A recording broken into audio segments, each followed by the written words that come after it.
وأصحابه أجمعين وبعد السلام عليكم ورحمة الله وبركاته. Welcome back to most of you. Welcome for you if it's your first time or you're new to our courses, mashallah. Welcome to the Book of Beliefs of Imam Al-Ghazali rahimahullah ta'ala. By a show of hands, who knows who's heard this word Imam Al-Ghazali before? Just by a show of hands, Osman. Yeah, no? MashaAllah. Ladies, Imam Al-Ghazali? Okay, MashaAllah. So when we started our previous course on the book of Ta'alum, we did an introduction to the great Imam and who he was. So I'm not going to do that today. But what I'm going to do is introduce the particular work we're doing today, which is this book, which is available for everyone to follow. And I'm going to be reading more or less, going with the book, inshallah ta'ala. But before we do that, I'm just going to go one step back. This is book 2. So book 1, what's book 1? Waka? It's the book of knowledge. It's the book of knowledge, mashallah. We also have a few copies of that in as well. We managed to get a hand on about 5 copies.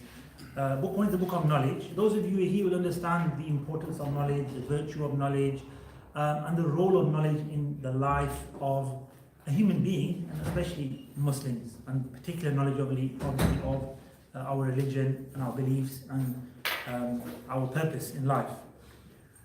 And that's kind of what I want to talk about when coming to this book, really, because that's missed out in book 2, what's book 1. So let's go on a journey almost, right? Join me on this journey. Let's go on your journey, because I think we're already on this journey. So we're together, for Muslims, for you. And we're currently at different stages in this journey, right? We're all on our journey to Allah subhanahu wa ta'ala. We're all somewhere in life, right? So this is how my introduction is today, this journey. And I've been thinking about this. Obviously, this book has helped me think about this. So, some point in life, I think for all of you, it's happened. You start thinking about more important things, things that have a lot more purpose to them. You forget about, your appearance isn't as important, or the amount of money you have in your account isn't the main goal in life, right? You've got a house. People who've been through the whole process will be like, yeah, done that, it was boring and pointless, and now I'm missing something in my life. So there comes a point, sometimes it comes earlier than that, then you start thinking about, what is it all about? What am I doing here? Where am I going? What's going to happen to me? And so forth. There's a big sort of change inside. And Imam Ghazali himself went through this change, and this, he was a scholar, he was a master theologian, jurist, he named the science, he was more or less at the top of the field in his time until today, philosophy and other areas. But he had an episode in his life, which we talked about, that he went on that journey. So that's what I want to talk about, not as Imam Ghazali, but as us, because we need to go on that same journey. And what he found was there's something missing in his life. And that's something that I think we all think about at some point, there's something missing in our lives. And he realized that it's not the knowledge of Islam.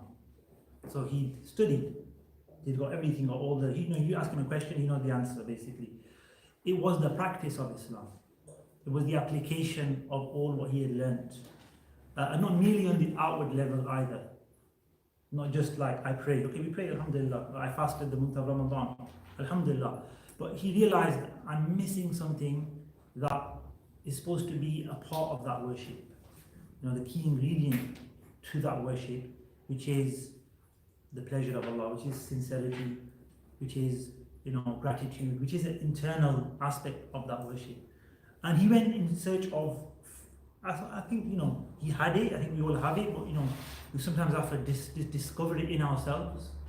Right? So he went on that journey, and he realized it, and he became a master in that field as well. He was actually now, and he works in this area of self-discipline, purification of the heart, disciplining oneself, rectification of one's morals and manners, etc. So he became a great leader in that sense, a great role model for us today. And he wrote on this topic as well. And that's what we need to do. That's what we need to kind of find our journey, but how and why and where. And that's what I want to talk about. So it relates to this because we may not have that knowledge yet that Imam Ghazali had, right? We may not know all the things Imam Ghazali knew or experienced, because a part of this experience is not just books or listening to a talk or a video, etc. It's actually experiencing things in life. So when we have ups and downs, when we have these vicissitudes of life and things hit us from this side, and we always think it's a negative thing or it's this or that. It's actually a part of that journey. It's helping us to discover who we are ourselves. The prophets, the Anbiya, they were tested. And the Prophet ﷺ actually said in a sound hadith that the most severest in ibtila, ashaddu al-nasi ibtila, and the most severely tested people, they have tests from Allah subhanahu wa ta'ala, trials and tribulations, are the Anbiya, are the prophets, those who have received revelation. So it's not all about a nice easy journey and no problem. There's going to be tests on the way. And the Prophet said, then, so who's the second most tested people? The Prophet said, al-amthal, which means the most similar, mithal, like the most like them. And then the most like them, and then the most like them. So we need to become more like them. Yes, we're always told to follow the Prophet ﷺ and emulate him ﷺ and follow his etiquettes, manners and guidance, ﷺ, but we don't realize what that entails, because if we're more like the prophets, what's going to happen is we're going to be tested more like, we don't ask for the test. The Prophet said, ask Allah for afiyah, ask Allah for well-being, ask Allah for ease of affairs, but there is going to be stages we go through. It could be due to wealth, could be health, could be loss of life, people lose children, people lose parents, siblings. It happens in different ways. It could be just at home, and it could be internal, it could be otherwise. But the more we try to become better or go forward on this journey, the more will come our way. This is the principle, the way of Allah subhanahu wa ta'ala. And on that journey we can give up. People do give up. I've seen people give up. People want to pack it all in. People want to stop. But there's no stopping. We have to continue till the end. وَعْبُدْ رَبَّكَ حَتَّى يَأْتِيَكَ الْيَقِينُ, as Allah says in the Quran, and worship your Lord. وَعْبُدْ رَبَّكَ حَتَّى, until, as the commentaries say, until yaqeen comes to you, i.e. death, until you die. So there's no stopping. This journey has no end whilst we're alive. When we pass away, our end final moments, then it continues. That's something that is part of the journey in the next life. But we don't get a big say or a say at all really at that stage. What we do right now is what decides what happens then. So this is in our control. We've been given a choice, an ability to choose and be held accountable by Allah subhanahu wa ta'ala. And in that journey, if we take a step back to kind of come onto this topic, what do we believe? What do we believe about Allah, God, the creator? Let's start from that. Is there a creator? And if there is a creator, what is he like? What is his description? What can we say about him, or can we not say? How do we understand? If there is a creator, then has he communicated with us? Has he, sent any messages, or does he want us to do anything in particular? Yes or no? If there is, then how is that? How can we ascertain?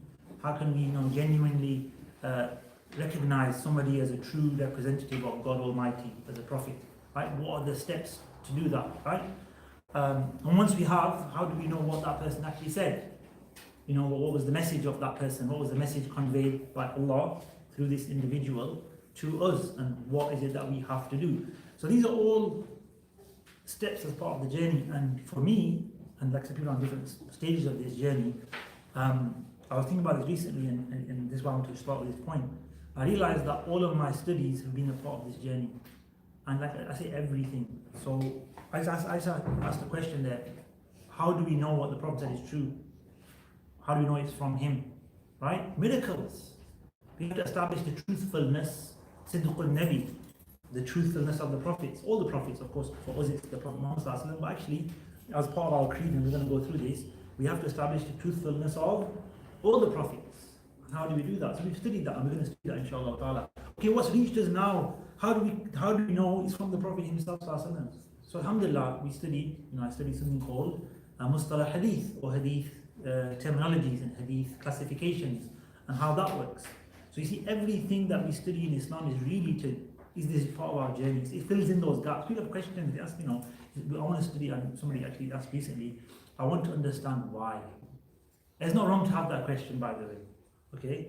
Not to challenge, but to curiosity. Human beings are curious, creatures, creation of Allah subhanahu wa ta'ala. We want to know. We want to understand. It's really interesting sometimes to do so. So you're saying, I want to study the usul. Usul means the foundations, the principles of our beliefs, of the Quran, of the hadith, and of our rulings. And similarly, we practice certain things. Why do we practice them? Because it says it in the Quran. Because it's derived from the Quran. Okay, what's the process of all of this? So we don't need to know everything. We don't need to know every little thing. But the more you know, the more it actually makes you realize how amazing Islam is, how amazing this journey is, how blessed we are that we're somewhere on that journey. And the more we learn, and I was saying this in one of the classes recently, maybe actually it was I think it was in Ramadan in our Tarawih Salah, talking about, was it class I'm talking about inheritance law, wasn't I? I was saying how when I study inheritance law, and I've not practiced it practically apart from a few questions, right? So 3 questions, I said 2 questions I've had ever since the last 10 years on inheritance law. We did teach it at one point in Manchester, so I think Hamza, you were there when we taught inheritance law. Was it interesting? Alhamdulillah. So our teacher said this, he goes, and I mentioned this in the Tarawih Salah or after the Tarawih Salah, that studying inheritance law, you might practice it, you might not, because people don't ask you these questions, they just do inheritance as they think is right or otherwise, and they have problems, unfortunately.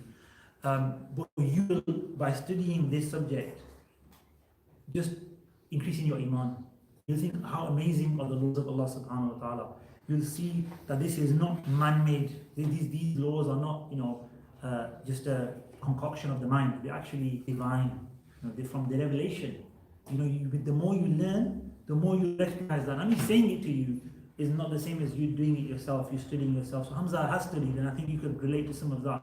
Having studied briefly, we did a brief kind of overview of the laws of inheritance, and we figured out everybody's inheritance if they were to pass away and who would inherit from them and so forth, which isn't nice. I always say that, when you study inheritance, but you don't talk about death, which isn't nice.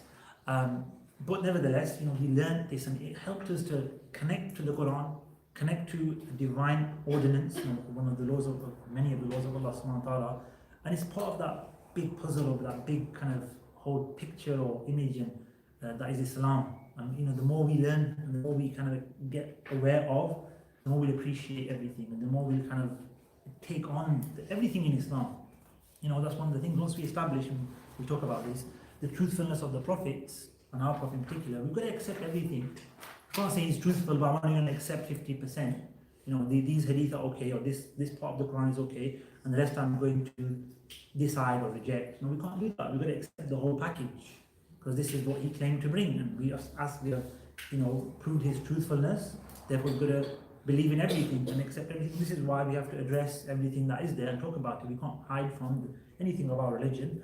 We have to understand it, we have to practice it, we have to live with it, and we have to, go on that journey with our scriptures. And that's something that is part of the journey. It's something that we all have to accept. It takes stages, it takes time to understand everything. It's not all of a sudden you're going to understand the Quran, the Hadith, and everything that's contained within it. There's a lot of studying to do. Now, we're not necessarily here to start that. Here we are, we're here to start that journey. I'm not saying through the whole of the journey. That's what I was going to say. You've got a leaflet in front of you that will help you to start and complete that journey, inshallah ta'ala. It says Isnad Islamic courses. So our viewers at home, you haven't got a leaflet, but you can go on guidancehub.org, and the first thing you'll see is Isnad Islamic courses. So www.guidancehub.org, and you can follow up on what I'm saying as well. You'll understand what I'm relating to at the moment. In this leaflet, which you may have a look at now and have a flick through, we do several courses on the Islamic sciences. I know quite a few of you here, mashallah, have been through some of our courses and some of these subjects. So you could relate to actually several of these, or several of the points I was mentioning, especially those of you who did our intermediate year, because we haven't done an intermediate year for a couple of years now. But those of you who did the intermediate year will understand a lot more of the principles and the study. We went further in depth, which we are going to bring back. But for this year, in September, we're launching our first 2 years, Foundation 1 and Foundation 2. And these are everything you need to learn to become, to be a practicing Muslim, to be somebody who understands and practices Islam. Year 2 continues to develop on that, and we do go into some principles of our religion, some etiquettes, manners. We study the Quran, we recite the Quran in year 2. So we attach to the book of Allah subhanahu wa ta'ala. That's something new we brought into year 2. So those of you who may have done it in year 2, there's Quran in there. We studied Quran, right, Usman? But we teach Quran now within year 2 of our courses. Because we think it's important, we know it's important for every Muslim to have a strong connection to the book of Allah subhanahu wa ta'ala. So that's something you can take away, inshallah, think about, inshallah. But I think, Hamza, you said you're going to be maybe enrolling again, mashallah, which is good to hear, speaking to Hamza before. So that's good, mashallah. And I think it's good that we go on journeys together. So bring a friend along, bring your spouse along or somebody else, so you can go home and share and talk and go on the journey together, inshallah ta'ala. We have a parenting seminar on the 29th, Jazakallah khairan, 29th of June, it's the end of this month. And one of the staff members came up with a brilliant idea. So instead of having sign up as individual, they said sign up in pairs. Sign up and bring a friend ticket, I don't know what they call it, right? Bring somebody along ticket. And that's going really well. So it's a really good marketing ploy or whatever, but people actually want to bring friends along.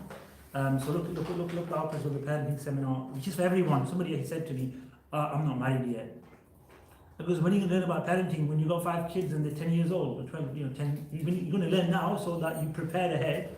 And how many you got younger siblings, how many you got nephews and nieces, how many you got your community that you need to understand that this is a child, how can I be a part of the betterment, the nurturing of this child. So everybody needs to learn about parenting. So we actually didn't call it parenting course, we call it nurturing children in modern times. Because it's for everyone, it's not merely for somebody who has a child. It's for everyone who's around children, which I think is most human beings, right? So please do look that up, inshallah. That's part of the journey. So all these things are just part of the journey that you'll get to at some stage in your lives, and then you'll be like me.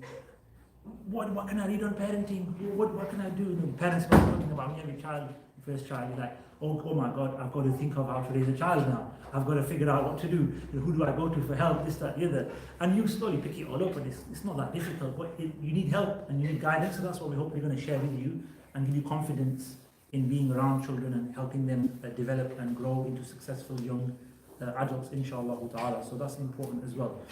So now to move on to the book itself.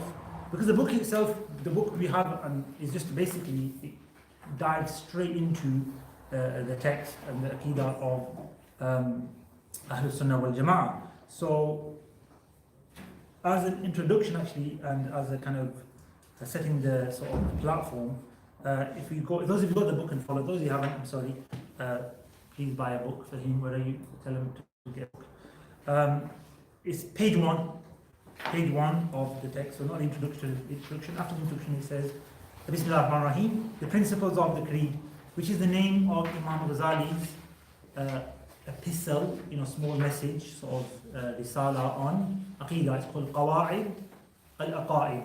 Qawa'id means principles, foundations, rules, that kind of meaning. And Aqa'id means beliefs. Aqidah is singular, and Aqa'id, so Aqidah means belief or creed, and Aqa'id is the plural form, right? Our creedal matters or creedal affairs.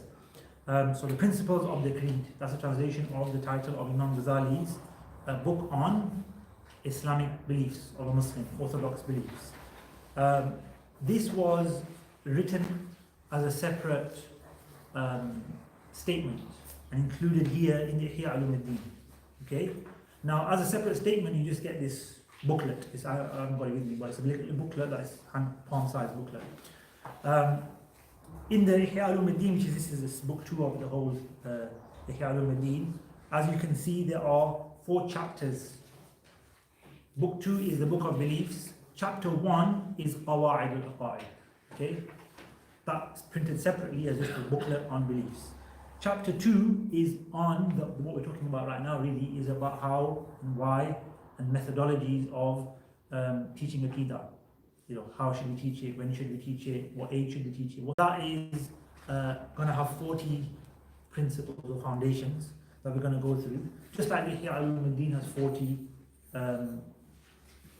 books, they're called kitabs. They're split into how many sections?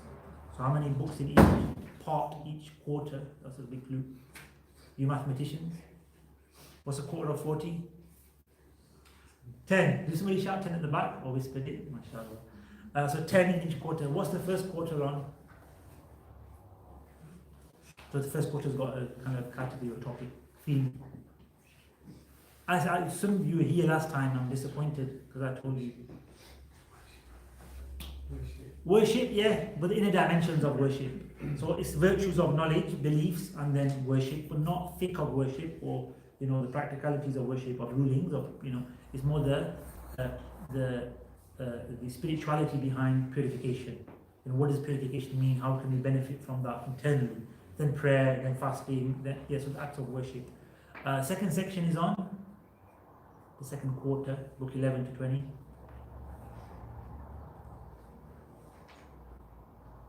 No? Sorry? Customs, yeah, habits, customs, adat in Arabic. So, everyday things that you'll have to live, you'll have to drink, eat and drink, raising children is actually a part of the Halaam as well. It talks about book on marriage, section on marriage chapter, or actually there's a book of Kitab al-Nikah, brotherhood, earning a living, what's the ruling on that, how do we go about doing that. So all the everyday habits you have, everything you do in everyday life, that's not an act of worship. That is considered adat, right? The habits, customs we all do. There's a whole 10 books on that, each touching on a different category, area, traveling, what's the ethics of traveling and that kind of thing, visiting the sick. Everything that you do as a Muslim that's virtuous, and also that is life in itself, is talked about in that, over those 10 books, which is a quarter of the Ihya al-Ulum. The third quarter, books 21 to 30. Go, brother, I'm sure you got something in front of you you're reading from. Perils, yeah, also what they call the muhlikat, the destructive factors.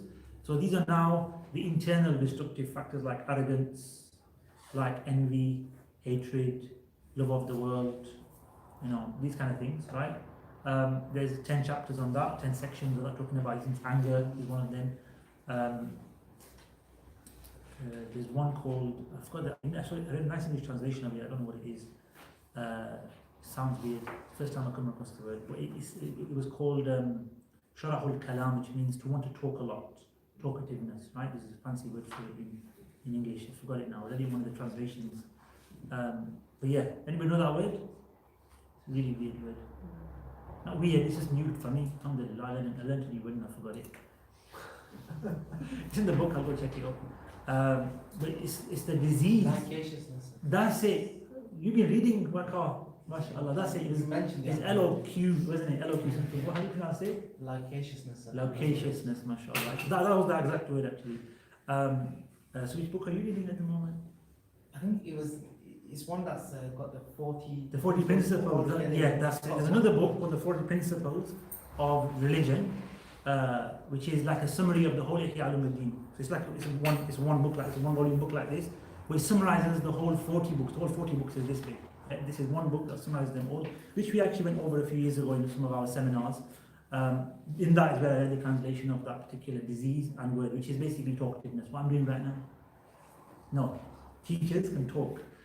Students need to listen. One of our teachers, he went to Germany, I think, and he was invited to give talks, everything.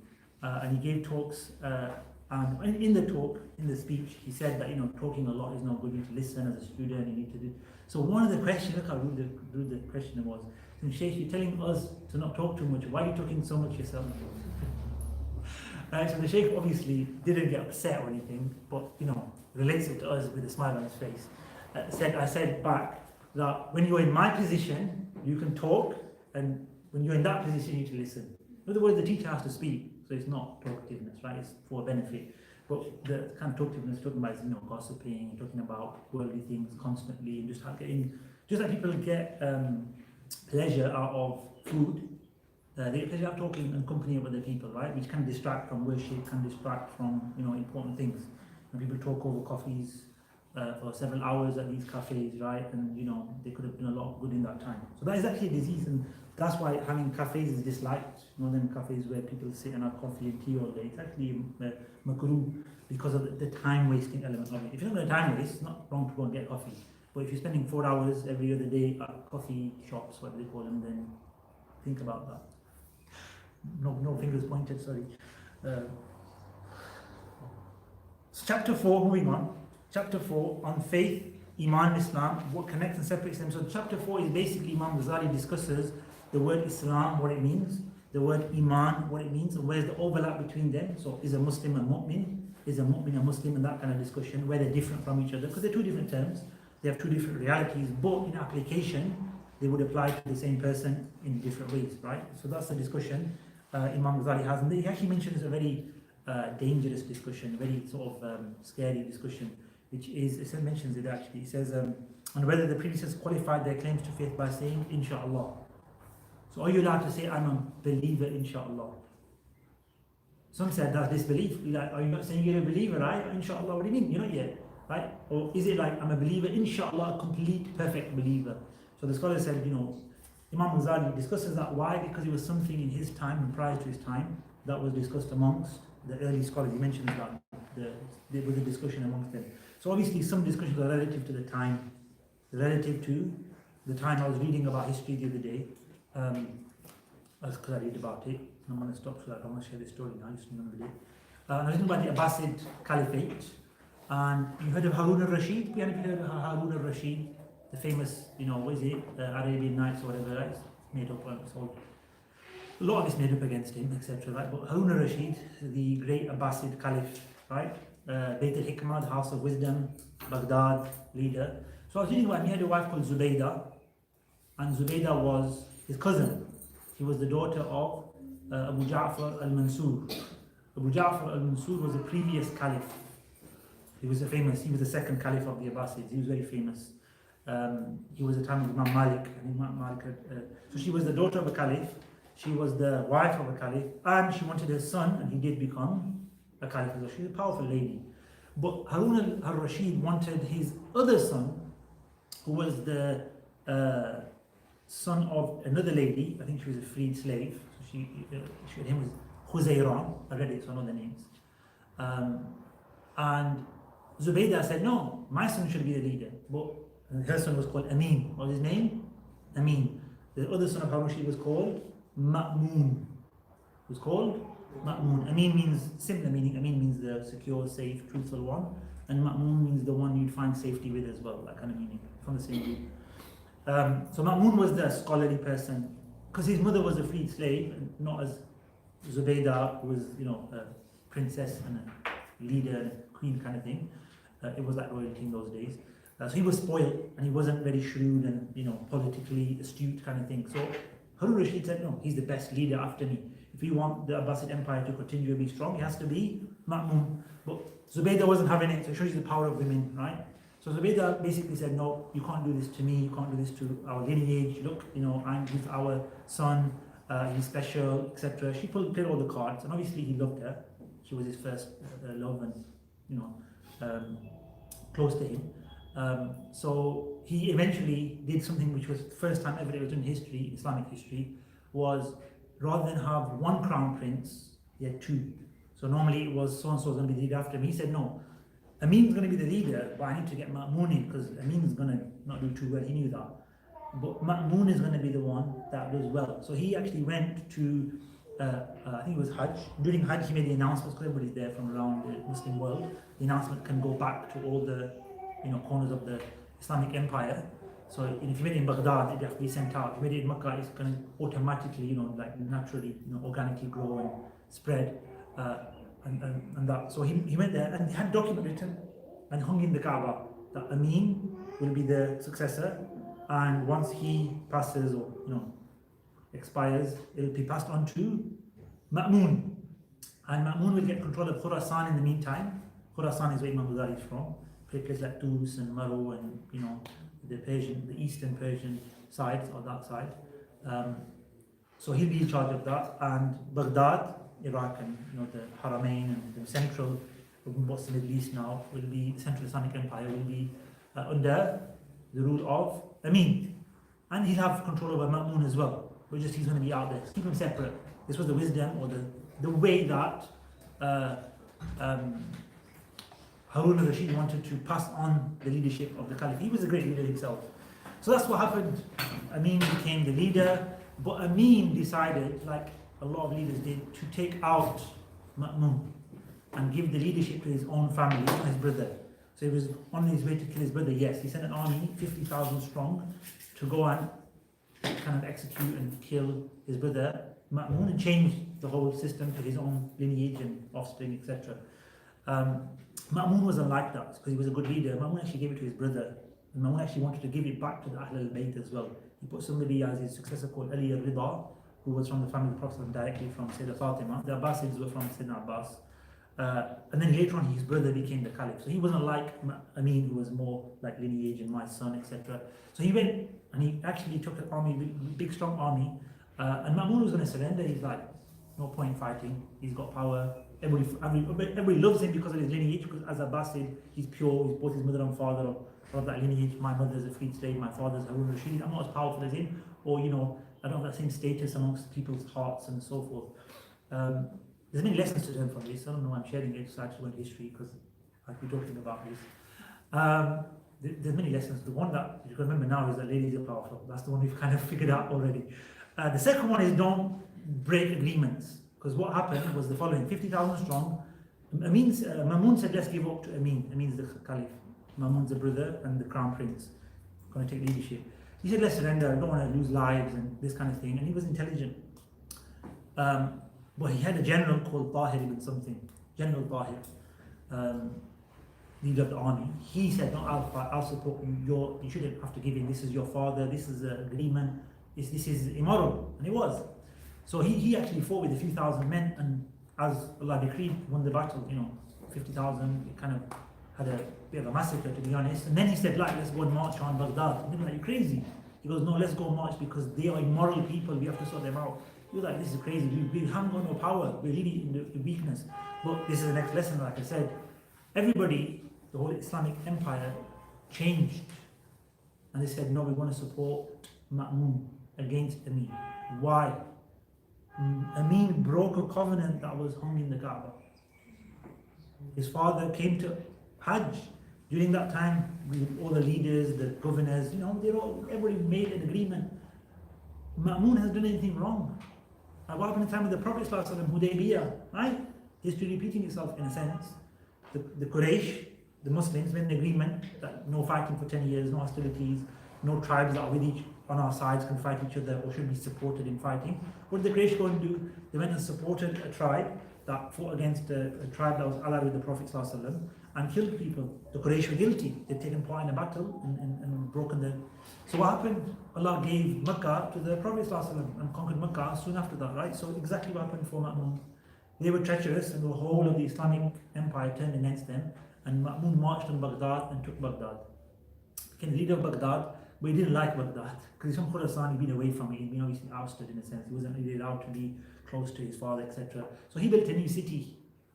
So Baghdad was built by Abu Ja'far al-Mansur, I mentioned earlier, to get away from Kufa and all the other troubles that the cities and Damascus, because they want their own capital as Abbasids.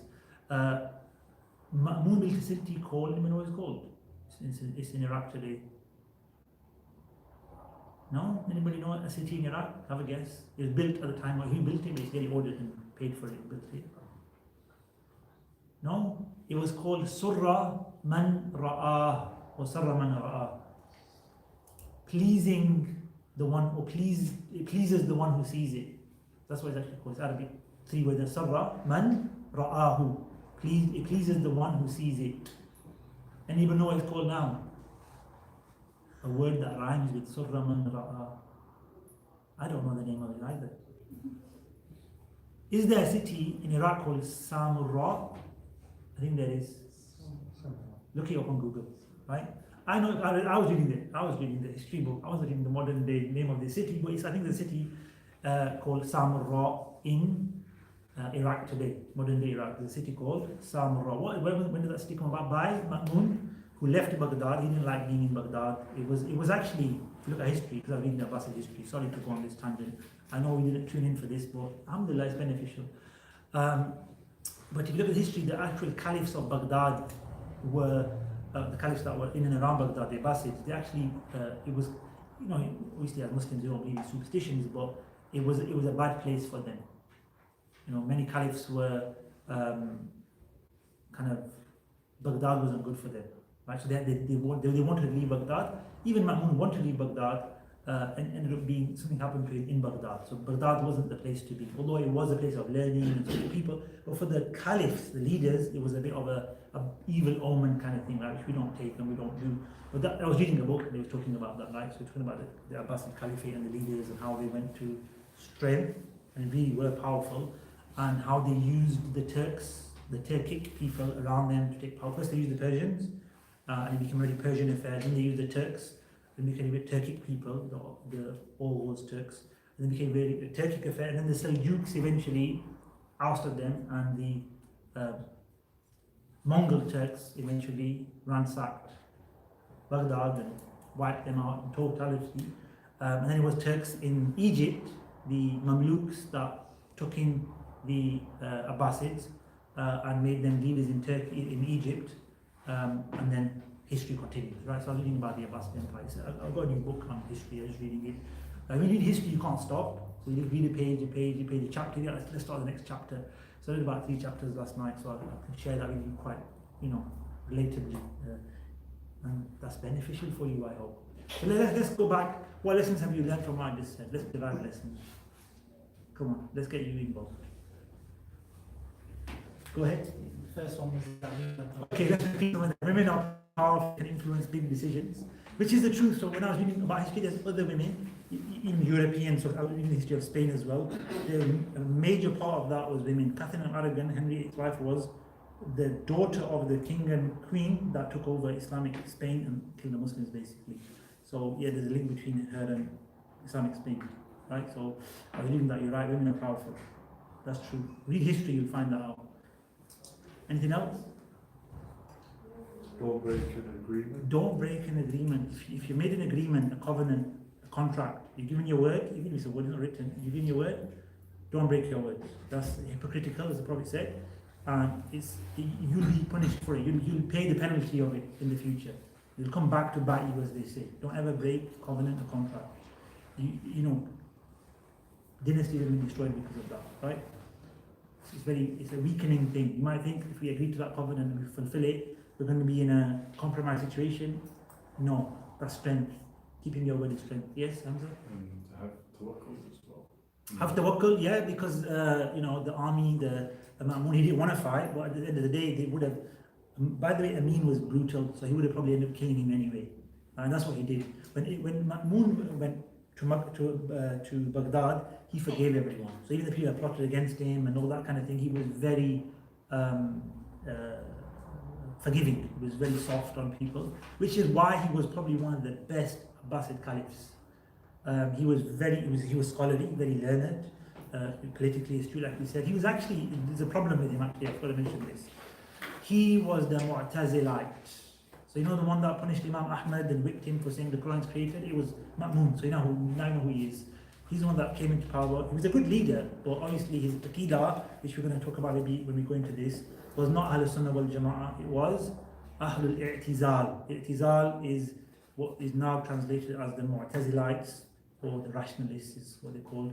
They're the ones that during the time of the Abbasids, due to the translation of all the Greek philosophy and texts and mathematics and all that, they took on a very rational approach, a very logical approach, and they started to interpret or reinterpret, because it was already done in the past, or started interpreting that shouldn't be interpreted, or reinterpret certain passages of the Quran, certain hadith, and built their own belief system. So they built a whole new aqidah. So they became a sect, an unorthodox sect of Islam, different to the Khawarij, different to the Shia, different to others, the anthropomorphists. These were the new sect, and Ma'mun was one of them. He was scholarly in that he also had understanding of it, but he supported them as well. So he made everyone in the Islamic Empire, or he tried to force the beliefs on the people, and especially the scholars. He wanted them to legitimize Mu'tazilites, or the belief of the I'tizal, of the rationalists. But they didn't, alhamdulillah. And the biggest one person to stand up in that whole trial, or in that whole fitna, that tribulation, was Imam Ahmed bin Hanbal.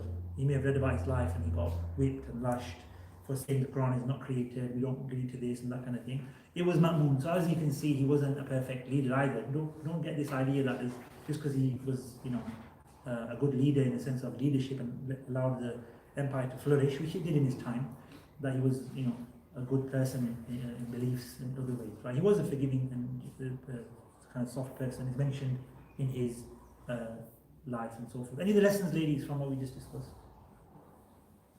I know we're off topic, but that's what happens in life. I think it's good to go off topic. I had lots of things planned, I didn't share them.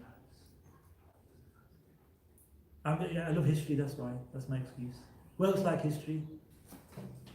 Islamic history. Other history as well, it's good. I'll be reading a bit of other things as well. So let's go back a little to this just before the end. We'll give you questions in a minute. The one thing I wanted to share before we stop today was the first page, really, of the Arabic, because on the second page it goes into the beliefs. The first page is just the introduction before we start saying we believe. So the Arabic is on the right hand side for those of you who have a book, and what we're going to be is the left hand side. The Arabic is only for the Qawa'id al-Aqa'id, so the beliefs are in Arabic. The commentary, other discussions about Iman, Islam, about the 40 foundations, that's all going to come later in English only. The actual work of Imam Al-Ghazali on beliefs is actually contained in this book. Right? Ramadan, you got that? So it's within the Arabic is actually a text of Imam Al-Ghazali from beginning to end, his words in Arabic, what he wrote regarding the beliefs of a Muslim, the beliefs of Al-Sunnah wal Jama'ah. So it's actually called an exposition of the creed of the people of the Sunnah with regard to the two testimonies of faith, which are one of the foundations of Islam. We say that most successful with God, praise be to God, the beginner, the restorer. Al-Mubdi'u, Al-Mu'id. So he mentions, Imam Ghazali mentions two attributes of Allah, which are Al-Mubdi', Al-Mu'id. And if you come to our 99 names of Allah seminar, you will learn about these two names. Al-Mubdi' is the one that initiates, the beginner, i.e. the initiator of creation. So he's the one that started everything off. Al-Mu'id is the one that repeats. Al-Mu'id is the one that is going to bring us back to life. Some say it means the resurrection, and the one that brings other interpretations of this name of Allah is the one that constantly is repeating creation right now in us and in new creation on the earth. A new human being is born, that's Allah's attribute of Mu'id. Right? A new human being. So Allah repeats everything in creation, that's one of his attributes. Al-Fa'alu lima yurid, he does what he wills. Possessor of the glorious throne, Dhil Arshil Majid, Wal Batsh Shadid, and intense force. So Imam Ghazali has taken some passages of the Quran, really, because this is in the Quran. Al-Fa'alu lima yurid, Dhul Arshil Majid is in Surah Al-Buruj. Surah Al-Buruj, the constellations. Allah mentions this about himself in that particular surah of the Quran. So Imam Ghazali, this is what scholars do. They start off their books by an introduction, or their statements with a short introduction, but they usually take the words from either a prophetic supplication, a Quranic passage, or they make it rhyme. They just have a nice rhythm to it. Then they just go on to normal statements in their works. So this is taking from the Quranic terminology, Quranic passages. Al-Hadi, so Allah is the one who does what he wants, meaning nobody can dictate to Allah anything. Right? He's independent, he has all power because he decides. Allah doesn't consult anybody, Allah doesn't need the permission of anyone, Allah does what he wants. Nobody can contest Allah's decisions. There's no one that can overcome Allah subhanahu wa ta'ala. He's the possessor of the majestic or the glorious throne, the Arsh al-Majid. And what is the Arsh? And I think that may be something we discuss later on as well in the Jerusalem epistle. It may not be, I think it's in one of the sections. But the Arsh, just a very quick, brief overview, is a creation of Allah subhanahu wa ta'ala. Some scholars said we don't know what it is. It's just a creation of Allah subhanahu wa ta'ala. It encompasses all of the creation of all the other creation of Allah. And it's to show the power of Allah subhanahu wa ta'ala. Some scholars say it's made of light, and it encompasses the whole universe, so it's around the whole universe in a sense, so it's not above us or below us, it's everywhere around us, but it's referred to as it's over us. But if you're on the other side of the earth and it's over you, then it's below me, isn't it? And it's just everywhere in a sense, right? It's one of those things that we can't explain, as mentioned by the scholars. But we believe in. We have to believe in the creation of Allah called the Arsh. And it's mentioned here because it's said to be the greatest creation of Allah subhanahu wa ta'ala in terms of grandeur, size, and so forth. To show the power of Allah subhanahu wa ta'ala. Not that Allah can't create greater than it. Allah create what He wants. But what's the point? Allah don't want to just go create random stuff. So there's a purpose in creating this individual thing. But the exact reality of it, we don't know. وَالْبَطْشِ الشَّدِيدِ, and Allah is intense in His force or His grasp, is the way He takes to account. Al-Hadi Safwat al-Abid, the one that guides, He who guides His pure servants. Safwat al-Abid could mean, or I would prefer to translate as, the choicest of His servants. Safwa is the creme de la creme, that's the best of His servants. Ila al-Manhaj al-Rashid, to the right way, manhaj, the methodology, the pathway of rightness, right correctness, Rashid, the Khulafa al-Rashidun. Wal-Maslak al-Sadid, and the firm path. The path, or here, Maslak means a path you walk on. But Sadid means that the path that you walk on that actually gets you to the goal. It's Sadid, it takes you without wavering as well. It's direct. May Allah guide us to this path. Al-Mun'ini alayhim ba'da shahadat tawheed, the one who blessed them after the shahada of tawheed, biharasati wa hirasati al-Qa'idihim, by protecting their beliefs. He who blesses them after their attestation to His unity by guarding their creed from the darknesses of doubt, and dhulumati tashkiki wa tardid, and uncertainty. So a lack of iman or a weakness in iman is darkness, and strong iman, and iman itself is light. Right? Allah takes us away from light, and takes us away from darknesses into light. لِيُخْرِجَهُمْ مِنَ الظُّلُمَاتِ إِلَى النُّورِ. So we ask Allah to take us away from the darknesses of disbelief, the darknesses of doubts, the darknesses of worries, into the light of yaqeen, the light of certainty, the light of iman, the light of confidence in ourselves. He who steers them towards the emulation of His Messenger sallallahu alaihi wasallam, as-saliki bihim ila ittiba'i rasulihi al-Mustafa sallallahu alaihi wasallam, and aids and strengthens them in following the tracks of His noble, honored companions. waqtifari athari sahbihi al-akramin al-mukarramin. بالتأييد والتسديد, he who manifests himself to them in his essence and acts with the beautiful qualities of his attributes. That's the following. المتجلي لهم في ذاته وأفعاله بمحاسن أوصافه التي لا يدركها إلا من ألقى السمع وهو شهيد, which can only be perceived by he who listens while he is present. ألقى السمع وهو شهيد. And this is the introduction. This is not a long book that Imam Al-Ghazali uses. It's just a statement. So now he says, we believe this, Allah says this, Allah tells us this, and he now mentions the statements of our beliefs. So literally we're going to be studying Aqidah now for the next 10, 15 weeks, or however long it takes us to cover those points, inshallah ta'ala. This introduction to mention a few points. One, the attributes of Allah mentioned, so that's what we're going to be talking about.